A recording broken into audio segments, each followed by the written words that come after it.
Hi అండి, welcome to Sandhya kitchen. ఇవాళ వచ్చేసి రసం అయితే చేస్తున్నాను. ఇలాగా నోటికి రుచిగా కమ్మగా రసం అయితే చేసుకోండి. వాతావరణం చల్లగా ఉన్నప్పుడు చాలా బాగుంటుంది. ముందుగా నేను చింతపండు తీసుకుంటున్నాను. ఒక పెద్ద సైజు నిమ్మకాయ అంత చింతపండు తీసుకొని కడిగి నానబెట్టేసుకొని ఇందులోకి ఒక టమాటా వేసి పక్కన పెట్టేసుకున్నాము. ఇప్పుడు మిక్సీ జార్ తీసుకొని ఒక అర స్పూను జీలకర్ర, పావు స్పూను మిరియాలు, కొద్దిగా మెంతులు, 3 వెండిమిరపకాయలు వేసుకొని మిక్సీ పట్టేసుకుందాము. ఇలా మిక్సీ పట్టిన తర్వాత ఇందులోకి ఒక 6-7 చిన్నులపాయ రెబ్బలు వేసుకొని మిక్సీ పట్టేసుకోవాలి. ఇదిగోనండి, ఇలా మిక్సీ పట్టేసుకున్నాము కదా, ఇది పక్కన పెట్టేసుకుందాము. ఇప్పుడు మనం చింతపండు, టమాటా ఇవి ఉన్నాయి కదా, ఇవి బాగా గుజ్జు తీసుకొని ఒక గిన్నెలోకి తీసుకోవాలి. చింతపండు అంతా బాగా పిసికితే బాగా గుజ్జు వస్తుంది కదా, ఇవి పక్కన తీసుకుందాము. మనకి ఇందులో టమాటాలు ఉన్నాయి కదండి, ఇవి చింతపండులోంచి తీసి ఈ చింతపండు నీళ్ళల్లోకి వేసుకుందాము. ఇలాగా రసం అయితే చేయండి, చాలా బాగుంటుంది. నోటికి రుచిగా కమ్మగా ఉంటుంది.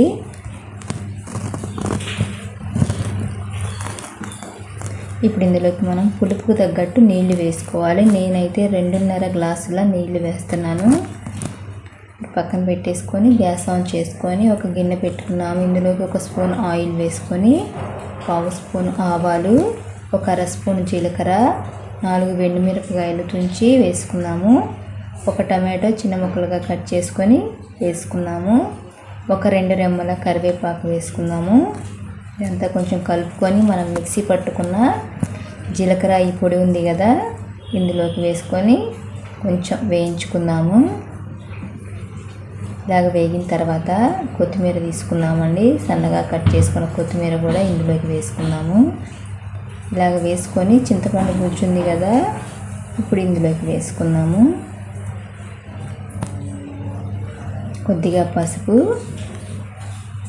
ఒక స్పూను ధనియాల పొడి వేస్తున్నానండి. వేయించిన ధనియాల పొడి వేస్తున్నాను. రుచికి తగ్గట్టు ఉప్పు వేసుకున్నాము. ఇప్పుడు ఇదంతా ఒకసారి కలిపేసుకొని కొంచెం, అంటే ఎక్కువగా మరగాల్సిన అవసరం లేదు, కొంచెం మరిగితే సరిపోతుంది.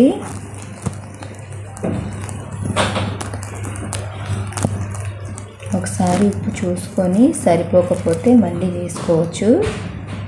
ఎప్పుడైనా పులుపు తగ్గట్టు కారం, ఉప్పు ఉంటేనే బాగుంటుందండి రసంలోకి. ఇప్పుడు హై టు మీడియం ఫ్లేమ్లో పెట్టుకొని ఇలాగ కొంచెం సైడ్లు మరుగుతుంది కదా, ఇలా కొంచెం మరిగితే సరిపోతుంది. రసం ఎక్కువగా మరిగించుకోవాల్సిన అవసరం లేదు. అయితే ఫ్రెండ్స్, నేను చేసే వీడియోస్ కనుక మీకు నచ్చినట్టయితే లైక్ చేయండి, సబ్స్క్రైబ్ చేయండి ఫ్రెండ్స్. ఇదిగోనండి, ఇలాగ మరిగింది కదా, ఇప్పుడు ఒకసారి కలిపేసుకొని గ్యాస్ ఆఫ్ చేసుకున్నామంటే రసం అయితే రెడీ అయిపోయినట్టేనండి. మంచి టేస్టీగా, రుచిగా చాలా బాగుంటుంది. వర్షాకాలంలో అయినా సరే ఇలాగ చేసుకోండి, చాలా బాగుంటుంది.